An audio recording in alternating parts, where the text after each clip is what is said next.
morning and welcome to Viewpoint, your program of personalities, politicians, and perspectives. Well, we certainly have a perspective this morning, and certainly have a personality. Yes. The first order of business would be to welcome back Mrs. Busby. Judy, she's been to the quadrennial session of Presbyterians Anonymous.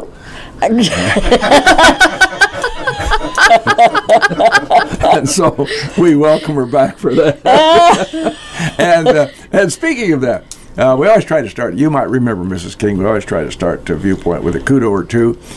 Speaking of Presbyterians, anonymous or not anonymous, we had two lovely ladies here last week, Charlize Leisman and Debbie Schweitzer, and we talked about what's going to take place this evening, this very Wednesday evening, the Presbyterian barbecue and pork barbecue, yes. 4 to 7. And so the kudos would be to all those folks there in the Presbyterian Church who work so hard to put this on. It takes a lot of helping hands, and they didn't just show up today. They've been getting ready beforehand. So a lot of people bake a lot of things. It's a really nice event, and it will be air-conditioned. If those who are just really stubborn and just want to sit out in the heat, why, they have a tent out there for you to sit there and sweat. So be sure and what's it, Mrs. Busby, 5 o'clock? Is it 4 4 to 7. All right, okay. So show up for that, and kudos to all the folks who work so hard to make that. Now, you're nice to say that. Well, my mother was a Presbyterian, you know. I did know that. I did know that. And I'm the only one left who has a... You were a Presbyterian until you got to be an Episcopalian. They took a vote and drummed me out of the court. Presbyterian's easier to say. Yeah. I know what. Well, you should have stayed there. I can spell Presbyterian easier than I can spell Episcopalian. Let's not want you to know they have my cradle roll certificate in that house, so go right ahead. So there we go. Hey, let's get serious. Let's introduce it. We got a great guest this morning. Yes, we have a great guest and a great program. And Judy King is the Director of Independent Living Services at the Christian Village. She's a heck of a lot of fun, and she's got a heck of a lot of information. There are just all kinds of things about independent living services that we're totally unaware of. And thank you so much for coming this morning to share with us. It is my delight. I'm hoping that I can help people understand and maybe navigate choice making when it comes to what their loved one or what they themselves need. So I've been in a few of those independent living double bungalows that you have out there. The duplexes, And what's the matter with that? Double bungalow, it just kind of that's what we resonated with me. That's what we always said up north. You people, that was called a double bungalow. You Swedes up there, Norwegians. Norwegians, yeah. So anyway, when I was installing lifelines, when I worked at the hospital, I'd go to several of those. They are really nice. Well, thank you. Those are 1,572 square feet. With an attached garage, which is pretty sizable. Very much so. It's very decent. It really is. 2 bedrooms, single bath, bath and a half, or a 2-bath, and they're just very spacious and nicely appointed. That's what I like. Yes, and some have a little porch. Yeah. That's really cozy. Yes. Well, all of them have that little attached porch, but some of those are a finished 4 Seasons room, and some of them just have a large wall of window that you can take the window out and put screen in, so you can have a screened-in back porch. See how nice that is? It is. Put your coffee, listen, have a table. I'm telling you in a heartbeat, I'm ready to go tomorrow. I know. As a matter of fact, I've been thinking, I was telling Mrs. King on the way up, I've been thinking about going door to door out there, Jim, and knocking on the door each morning and say to the folks, how do you feel today? I'm looking for a vacancy to come up real soon. Really soon. Now, but I want to ask you about that. Yeah. Independent living. Does that mean that I can be more independent out there than I am now? I think you would need to ask Jean that question. Well, there's my problem right there. Well, we have so much to cover. And Julie, let's start right. You brought this. What is it? That's yes, right there. Please. This is called a vial of life. Okay. Boy, I yes. could use that. This, in the event that you had an emergency and EMS was called, they could come to your home, and if you didn't have anybody else there who could answer questions for them, if they saw a sticker on your refrigerator that says vial of life, and I just dropped mine on the floor, but you would put this on your refrigerator, says vial of life. They would open your refrigerator door, and inside they'd find a large pill bottle. In the pill bottle is a form that you've filled out that has all of the medications you take. Who do you call in case of an emergency? What are you allergic to? What are your doctor's names? It may even have your code status, and by that I mean in the event that my heart stops. What do I want people to do? Do I want them to try and start me back up again, or just let me go home to God? Whichever your choice is, all of that information is contained in this vial of life. So it increases their ability to care for you in the appropriate way in a moment's notice. You know, that may be the most appropriate and important thing we say all morning here in this program. And that's the truth. Yes, seriously. That is a magnificent contribution to our lifestyle. I think so, and you don't have to be a senior to have one of these. If you have anybody in your home that has a medical need, it's a good idea to keep that in there. And then periodically, if you've gone to the doctor and they've added a medication to your list, just pull this out and add it to it. That's interesting. Oh, but that would be so important in the event that the EMS were there and you didn't want... You wanted the DNR bracelet, right? You know? Right. You didn't... If you're trying to get out of this world, let me please... carry on with that. Don't jumpstart my heart. Please, yes.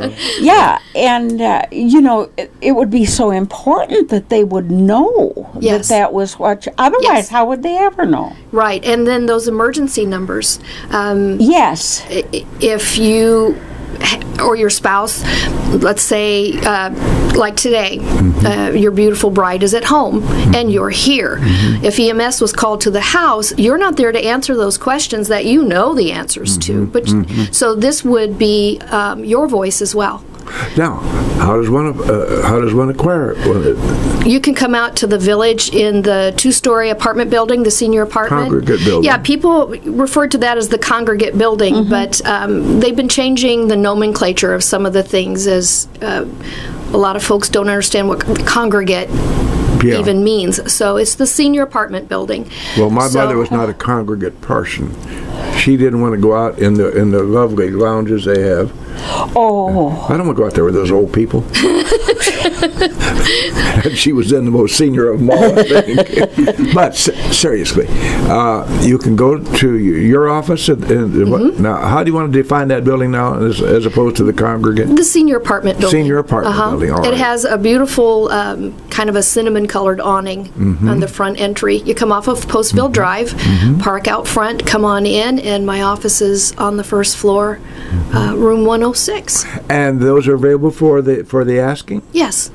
Wonderful. Yes. We want Whose people to be brainchild prepared. is that, I wonder? I don't really know. Well, it's magnificent. It's been around for a while, but very few people seem to be aware of them. And I seem to be stupefied with the fact you have it. Yeah. Yeah. Okay. All right. Go ahead, Judith. Well, now you have, other than your lovely abodes that you have out there, you have a lot of services that your office provides.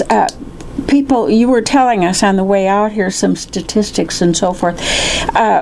People don't really understand this getting older, and all of a sudden we are. You wake up one day and you don't talk about the old people anymore. You are them. That's exactly right. It's just the berries. And I look at myself, and that's not my arm. I never had an arm like that, you know. Yeah. Yes, Where did that spot come from? Yes. I brushed against a piece of wet Kleenex the other day and bruised myself. And we laugh about that, but it's the truth. There was an old expression when Jim and I were growing up that if I'd known I was going to live this long, I would have taken better care of myself. And that's the truth. It is. But you know, the number, all of a sudden, I've got a birthday coming pretty soon, so then I would be another year older. And you think, how did that happen? Yeah, when did I get here? How did this happen? I can remember being my kids' ages, you know, and all of a sudden I turned around and I'm not. Well, I was telling you, the largest demographic in the United States right now is the baby boom generation. Define the ages on that, please. I'm trying to remember at the bottom end. Within 10 years? I want to say it was 1947, 48, 49, somewhere in there. It was post-World War II to 1962. So our 1962 babies all turned 55 this year. So we have a huge aging population, and the baby boom population wants to age kicking and screaming. But there's some benefit to that because we are looking at aging in a different way. There are some things about aging that don't have to be inevitable. It is not inevitable that you're going to lose your memory. It's not inevitable that you will lose mobility. These are all things that, when addressed when we're younger, Could we stop the program now and have Jim call my wife, so I want her to hear that statement? There are some things that the body's going to do because the body's going to do it. Sure. There are diseases of the eye, for instance, your macular degeneration and things like that that were caused by not, in part, by not wearing sunglasses early enough. In our childhood, you get glaucoma. That's one of the leading causes of glaucoma, is just the damage that we did to our eyes when we were young and didn't protecting our skin. These spots that are showing up now are because, you know, who heard of sunscreen when we were kids? Well, now you wear several hats. I do. In your service to the Christian Village. Let's take it from the top, as they say in show business, and kind of delineate some of the things that you do out there, Julie, because you cover a multitude of needs. Well, I do, and it's because I kind of grew up in my career. I grew up at the Christian Village. I started there 22 years ago as an activity aide, and that really helped me appreciate senior life, and that when you come to a nursing facility of any kind, when you enter that nursing center, you're not coming there just to, what do I want to say, warehouse.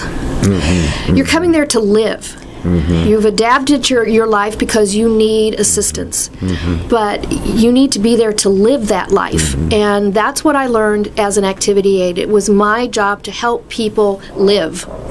As opposed to exist. Exist, that's exactly right. So I wish that that component you could is so important. Haul that whole sentence behind an airplane round and round and round, because I think sometimes people look at us now that we're not 29 anymore, and they think that we'll put her over here and then should be stay out of trouble. Care of. She won't. Right. Somebody will watch her. I've made it a point to visit old friends of mine out there pretty frequently, and I never leave those doors. But what I think, my God, it's a wonderful thing we have these facilities. Oh my! I think back when I was a kid, and what did old people? Of course, people didn't live that long. No, either. and that's the thing. Most folks don't expect to still be here. So many people don't know what to do with themselves now that they are older, and we put limitations on ourselves that don't have to exist. We can continue to learn. We can continue to teach. As a matter of fact, I have a gentleman that lives in one of my studio apartments that drives to Springfield 5 days a week, and he teaches high school.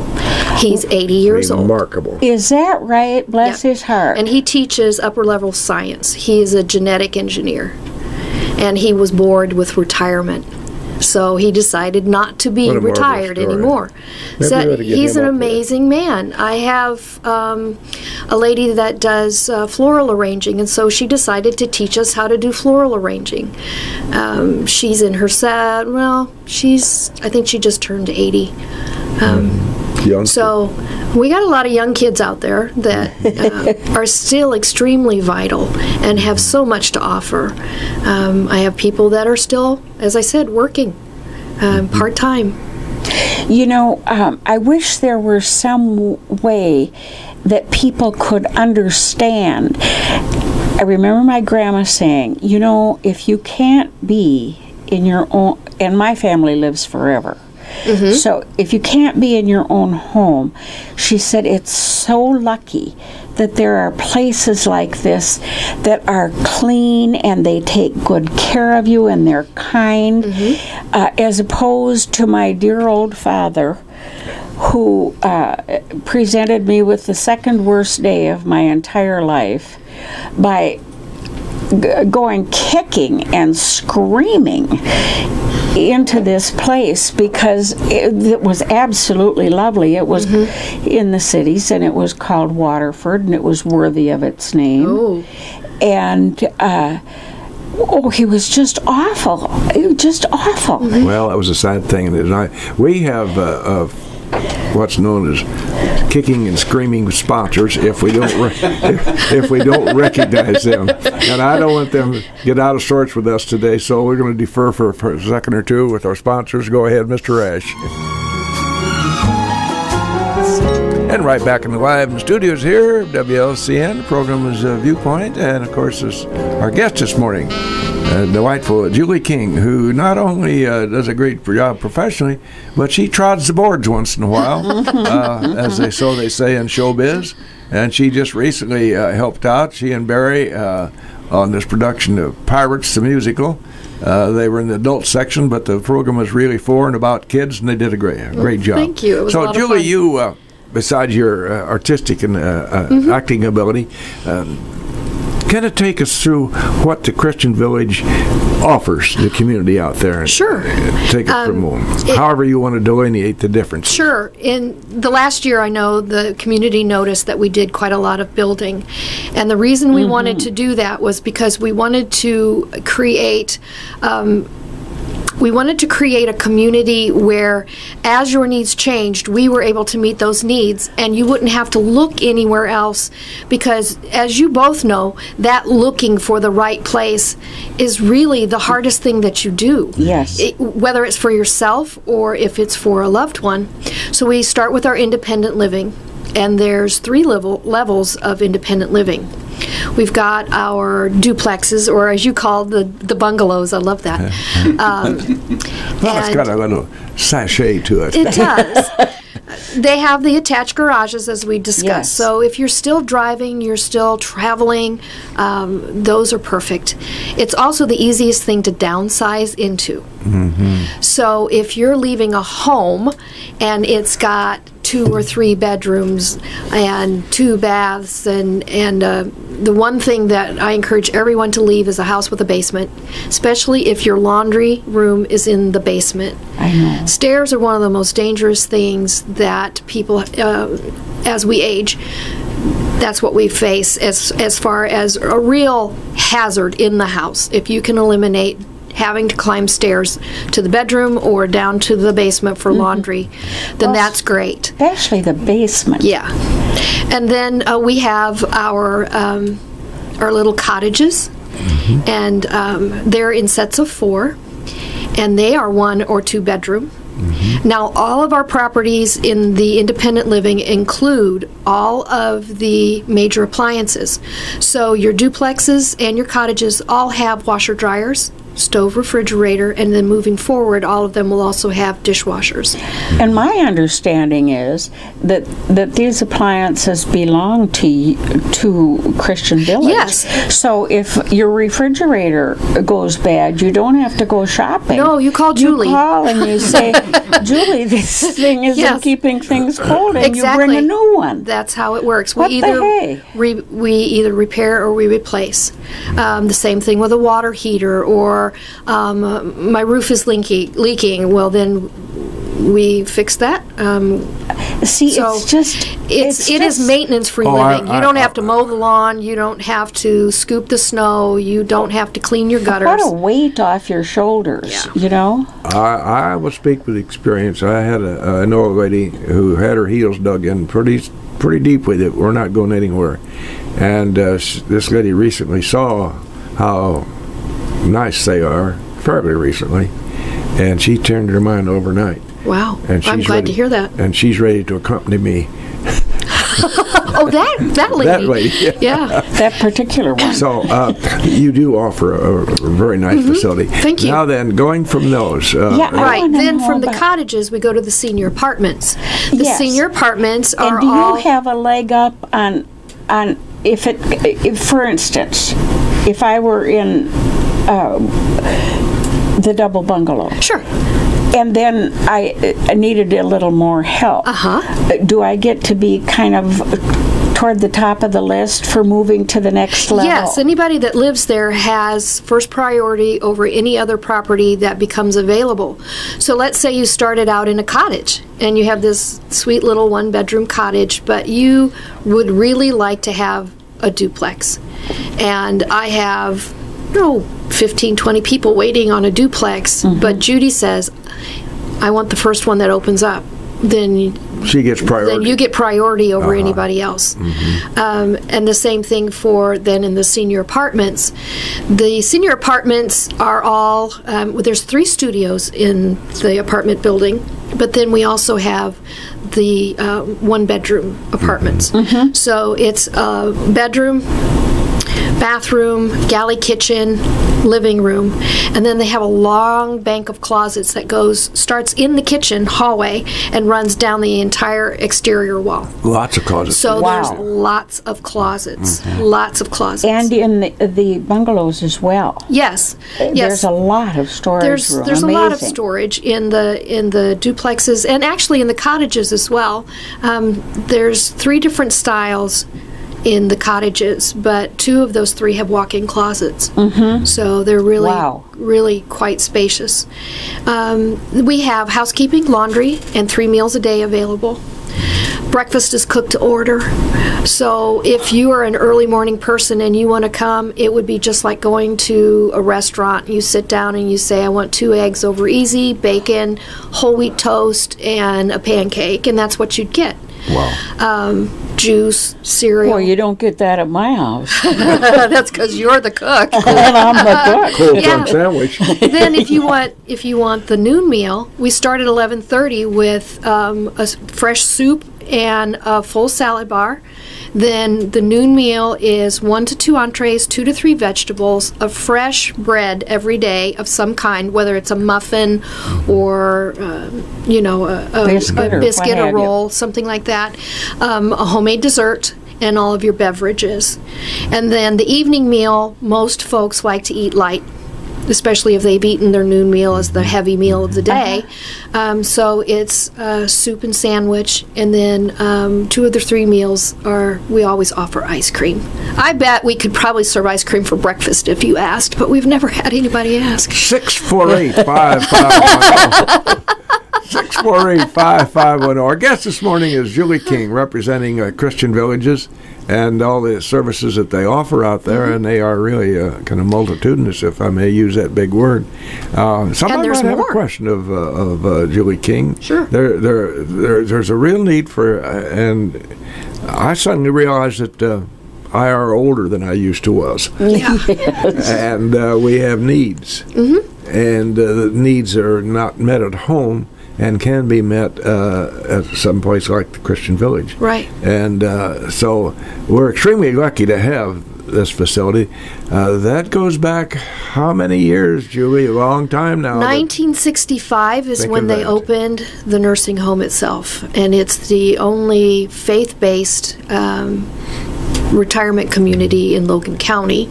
And that might not make a difference to folks coming to live there on the surface, but it makes a difference to us in the decisions that we make and the way we treat people. So it is important. It's just not something that people would necessarily think about. Well, I also had considerable personal experience with that. My mother was there for 10 years in the, again, I want to use the word congregate building because I haven't picked up on your new phraseology yet. Yeah, and that opened in the 80s. And then a couple of years across the street, which weren't very good, but that's the way it was. But there was a godsend for her, and she believed in it so much that she called me one day from Arizona, where she lived, and says, "I'm coming home." And I kind of was a little nonplussed. I said, "You are? What?" And she said, "Never mind, I've made my own arrangements. I can't live with you. That won't work." And she made her own arrangements, Mrs. King. And she further made the decision that she had any business driving, and she sold her car at the age of 80. So it was a great blessing for her to be able to come there. Well, and these are conversations that people should be having now. Absolutely. When you are able to make choices instead of your circumstances making the choices for you. Yes. Start looking at your choices now. What do I want the next 20 years of my life to look like? And how can I make that happen? And start making those plans and those decisions now and share them with the people who need to know. Tell your kids, this is what I want in the last 30 years of my life, or however long. You've got longevity in your family, so for the next 40 years, what do you want for your life, Judy? I hope it won't be 40 years. Well, it could be. I plan to live to be 104, so Do you really? I do. So I'm working towards that plan. I want to get out in a timely manner. I want to drink what you're drinking. Now, you have services for people there in the form of seminars, for lack of a better word. We were talking on the way up about, for instance, there are bereavement groups hither and yon across this country for people. There are things that we avoid facing through our lifetime. Sure. Unfortunately. Sure. We always just silently pray that will pass by. Yeah. We put the mark above our door and pray that there you go. That will pass over us. Yeah. But none of us get out unscathed. So we have two groups that I wanted to talk about. One is called Caregivers Together, and we will be starting back up again in August. And this is for anyone who is a full-time or even part-time caregiver. So it does not have to be someone who has a loved one in a nursing center. It could be that you're taking care of someone in your own home. It does not have to be a senior. You could be an adult parent of a disabled child, and you have been taking care of this child the whole time. Caregiver stress is something that most people don't want to talk about. I can do this. It's a very private you thing. put on that brave face, and you just get up and you do it every day, and you don't really focus on the effect it's having on you. So Caregivers Together is an opportunity for those people to get together, share their experiences.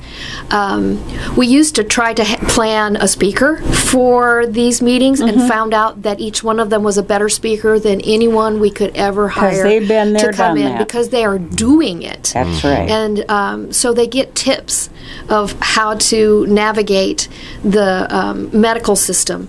That's invaluable. We had a lady come and show the book that she had created for herself because no one had ever done it before. And it had a list of the doctors and their phone numbers, and each one was under a tab, and you turn the tab, and I saw Dr. Smith on this day. This is what we discussed. This was the medication they put on board. And then you turn to this doctor. We saw them on this date. These are the medications that we discussed. And I can take this book to the doctor with me and say, we just saw Dr. Smith. He put this on board. Is this going to interfere with that?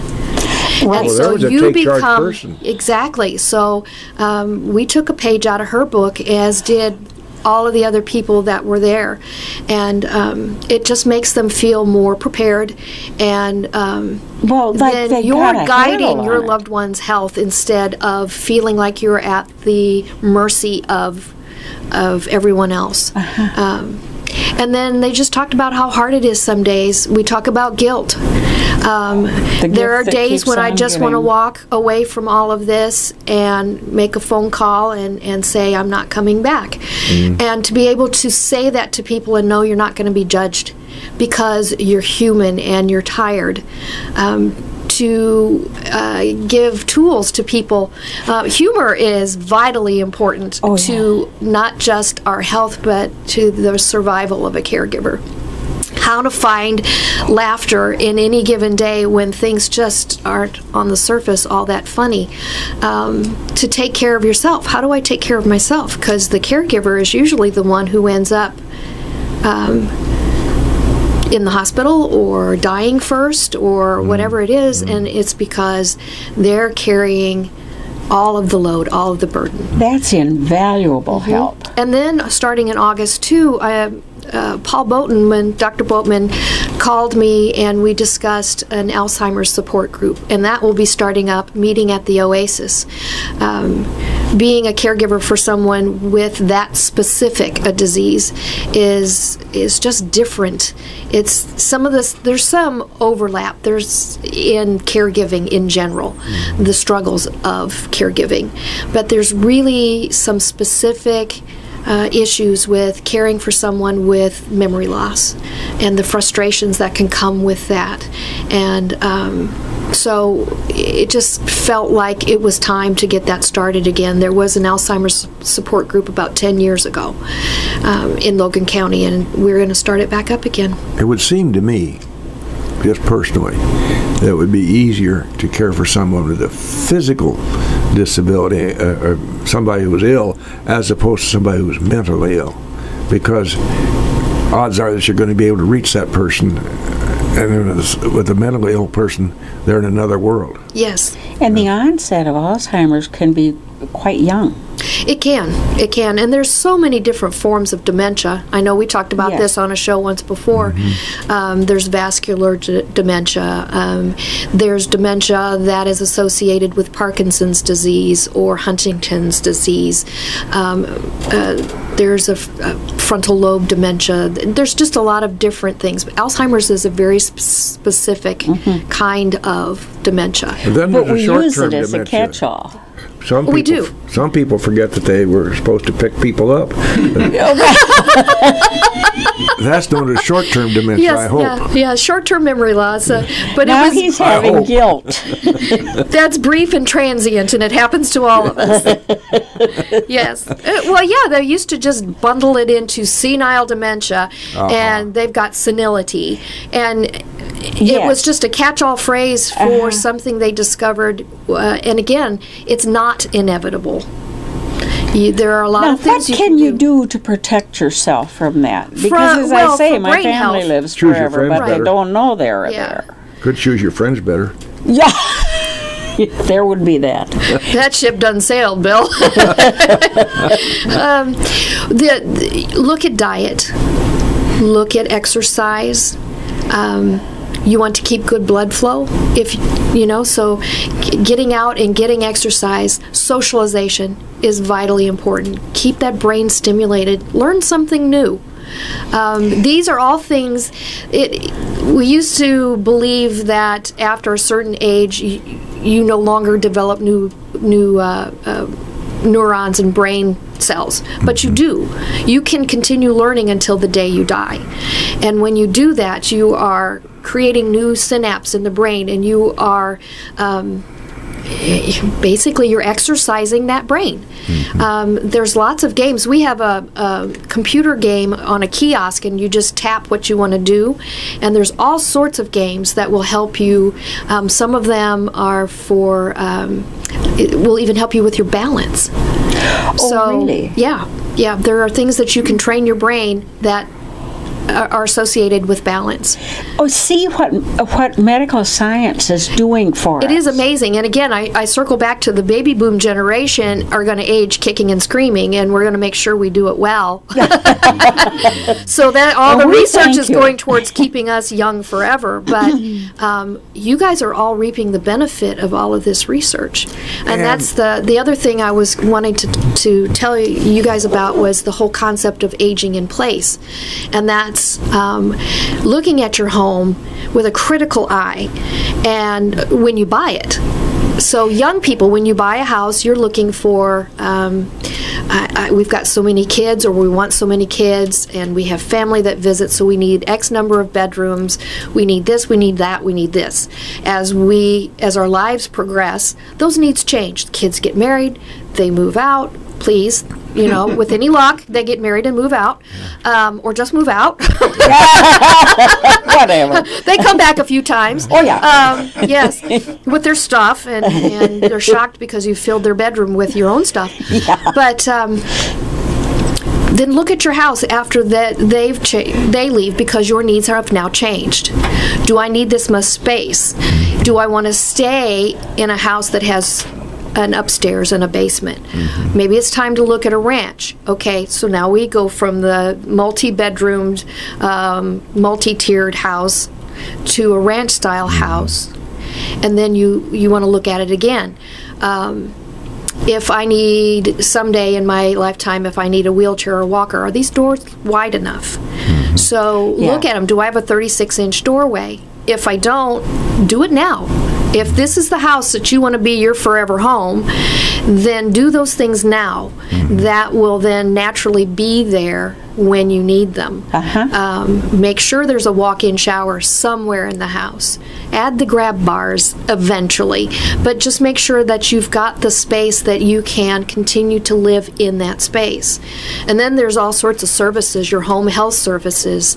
We have CareLink and Safe Haven Hospice companies that are associated with Christian Horizons, and so they're able to do home health and nursing home health because they're dual certified, and then hospice care. If that's where you want, that's my home, and that's where, if I'm going to die, I'm going to die at home if I can, then put hospice on board. And again, we tend to wait too long for any of these things. It doesn't hurt to ask.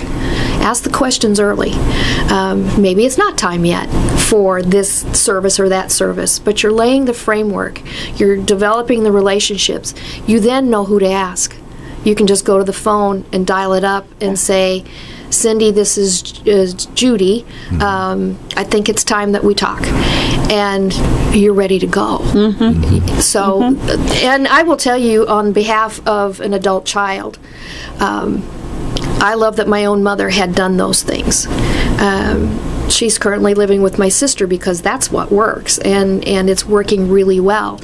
But beyond that, she said, if anything ever happens and we can't do this anymore, then this is the next thing I want to do, and we laid that framework. So see how important that is, because you open your mind that way to the fact that you won't always be this age. Next year you'll be older. You know? Or next week in my case. Well, and to finish circling back to, you asked me about what we offered, all the levels of care at the village. We covered the independent living. Then we have the Woods Foundation, which is assisted living. So assisted living will have a caregiver on premises 24 hours a day. But they're just there to give you a hand. If you need help with, if you ever hear the term ADLs, it means activities of daily living.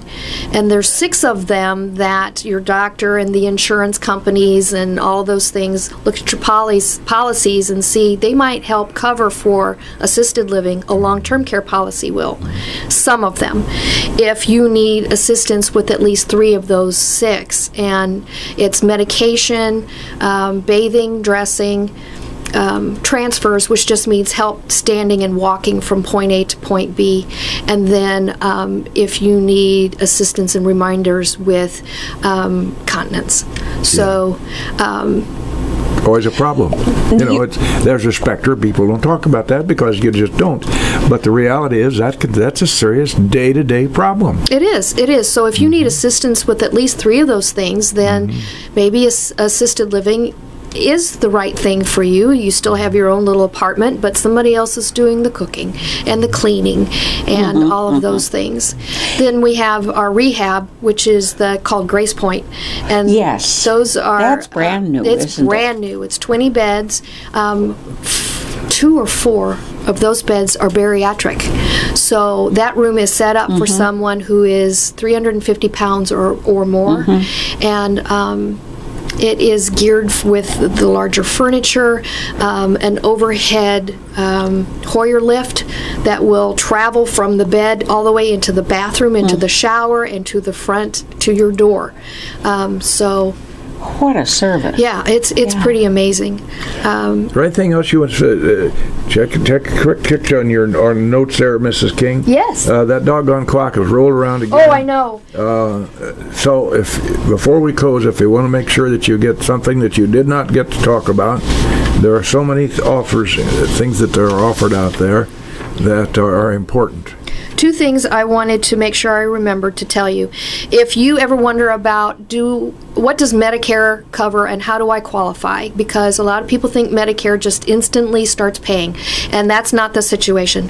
Swing by again. I'll give you a brochure that tells you exactly how Medicare works. Okay. So, just 5 seconds to bop in, bop out. Yes. And then you'll see how you can qualify for Medicare if you have a hospital stay. And then we also have, for veterans, there's aid and attendance benefit, and it's not just for the veterans, but it's also for the surviving spouse. So this is a benefit that most people are not aware of. So if you'd like more information about that, I would love for you to come and see me, and I can at least get you started in contacting the right people, and it will help pay for your care. Well, do you want to have a closing, Mrs. Busby? I just want to thank you so much. This has been most informative. Thank you. Well, thank all too you. Short. We always try to close Viewpoint with something that's analogous to the subject matter of the day, and the subject matter of the day is, of course, age and aging. The great Satchel Paige said this: "Would you know how old you were if you knew how old you was?" Satchel Paige grammar and all. Thank you very much, Judy King. Thank you.